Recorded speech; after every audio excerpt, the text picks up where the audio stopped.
Hello friends, welcome back to Tutorials in English Literature. In today's video, I shall continue the discussion on Restoration Comedy of Manners.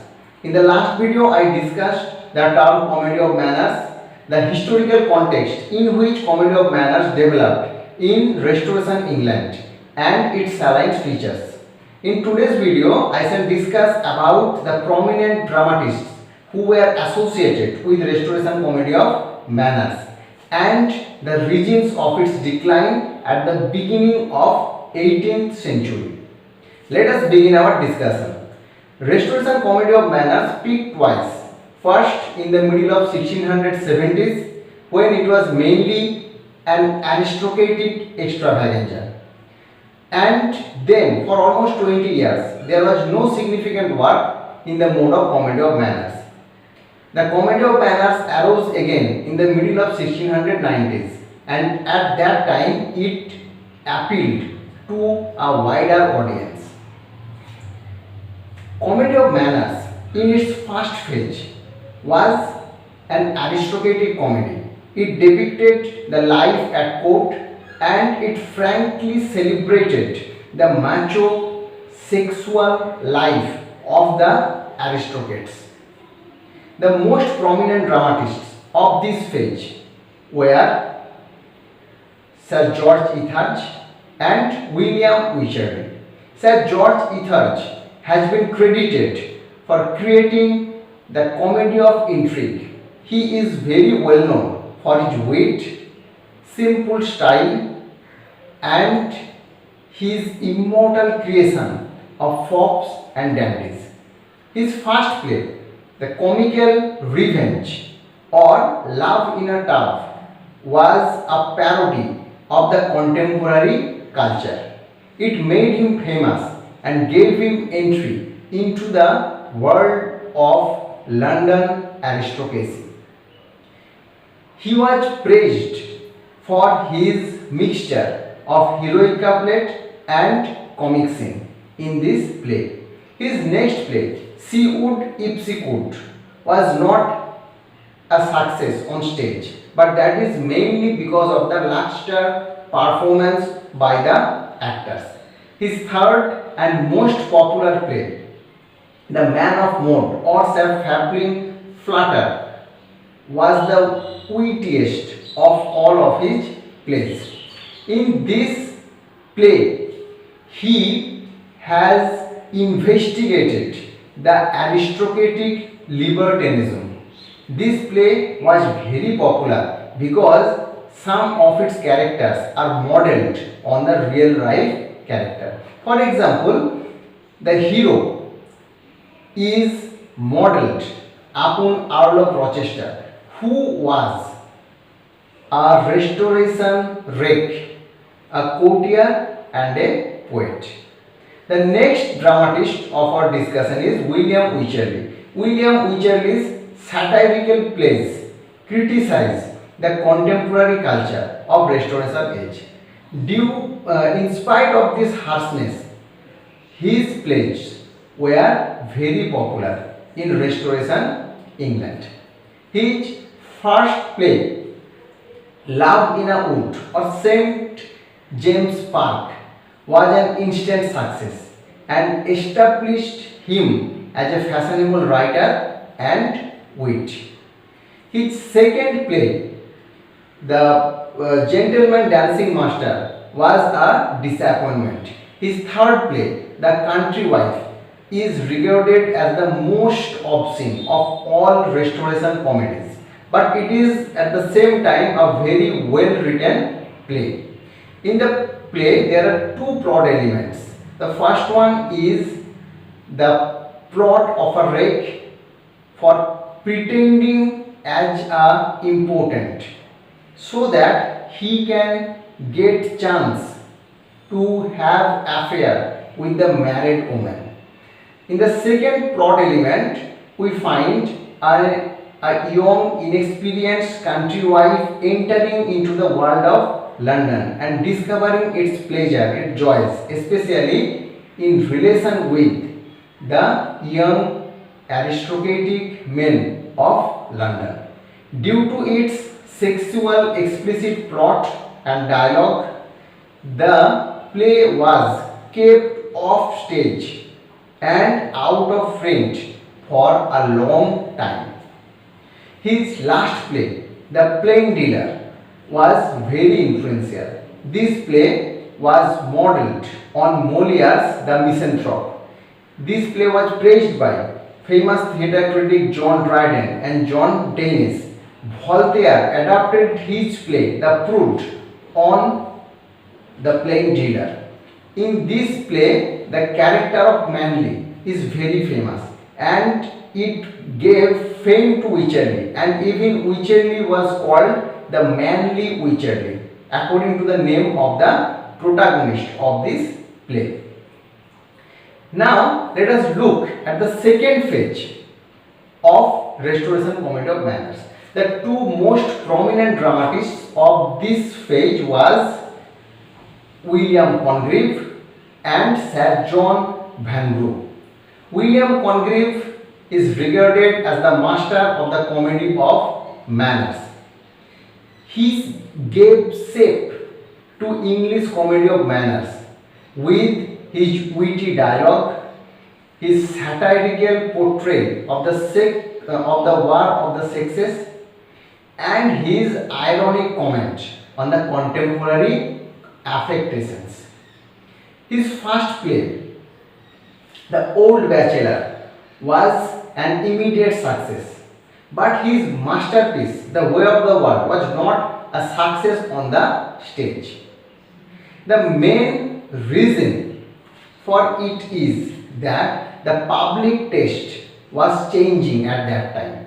They demanded seriousness, they demanded respectability in the theatre.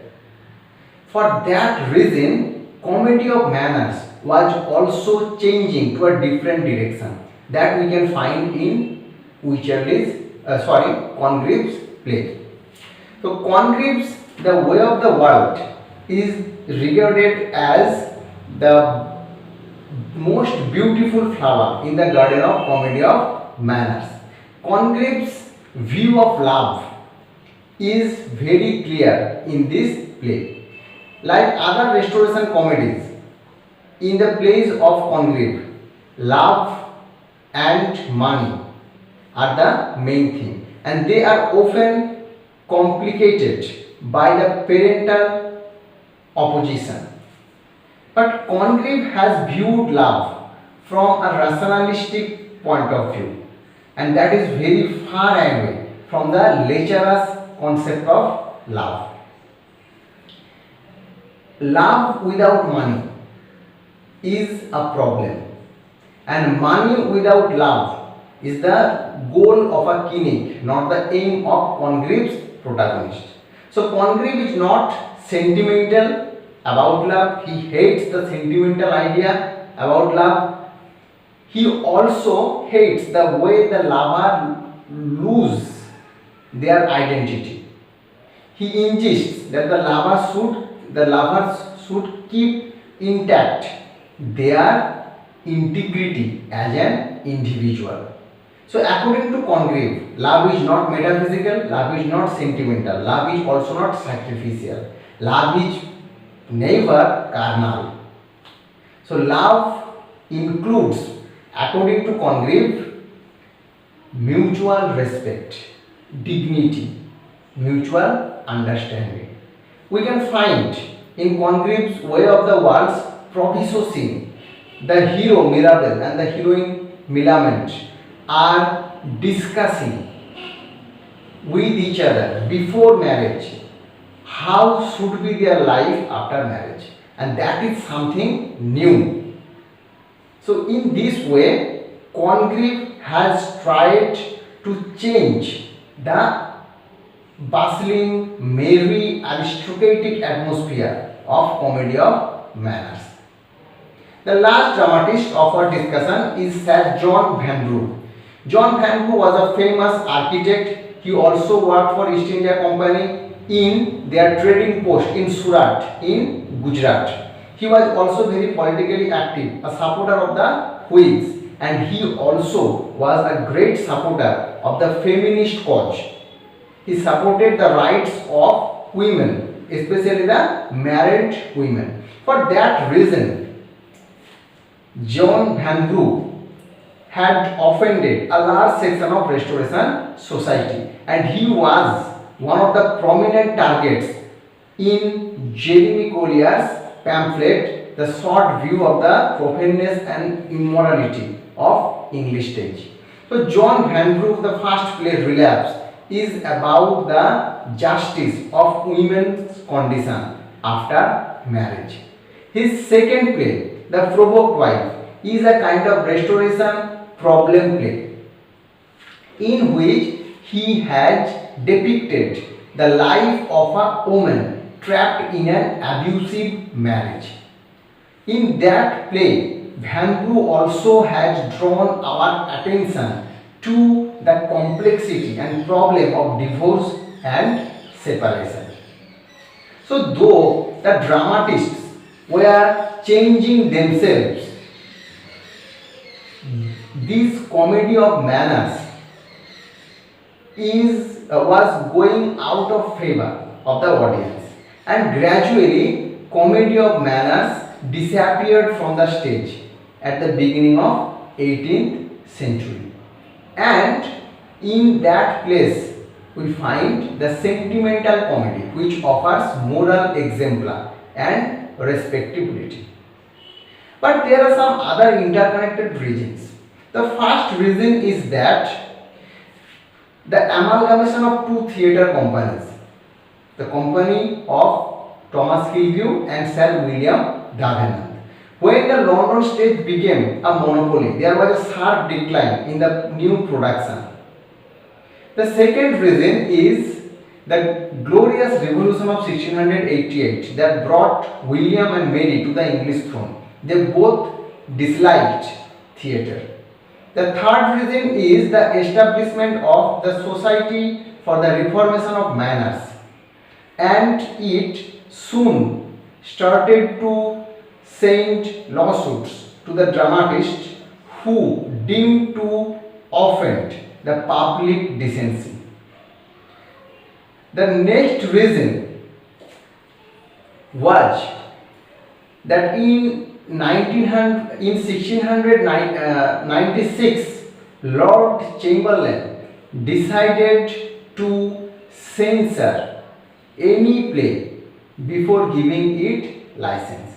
So he was given with the authority to censor any play before giving it license. So these are some reasons which were behind the decline of comedy of manners. So when Jeremy Collier produced his pamphlet, the comedy of manners was almost at the verge of its death. But this epigrammatic dialogue, elaborate and complex plot, witty style can be found again in the work of Oscar Wilde, his Lady Windermere's Fan and The Importance of Being Earnest are regarded as works of comedy of manners. In the 20th century, comedy of manners revived in the drawing room comedy of Newell Coward and Somerset Maugham. So that's all for today. I am concluding here. I hope that this video will help you a lot. Thank you for watching.